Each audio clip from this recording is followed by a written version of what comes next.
ওমা কি করছো? হ্যাঁ, আটা মাখছি রে বাবু। এখন?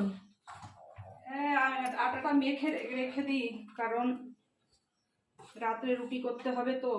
তো একটু আগে আটাটা মেখে রাখলে না, তাহলে রুটিটা ভালো হয়। ওই জন্য আটাটা মেখে ঢেকে রেখে দেবো।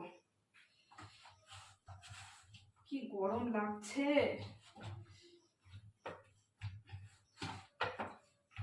আটাটা এখন মেখে রেখে দিই। তুই সন্ধ্যাটা দে, যা। যাবি না ইসে? ওখানে যাবি না? হ্যাঁ।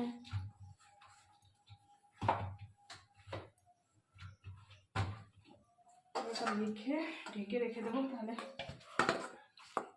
ভালো থাকবে। অসহ্য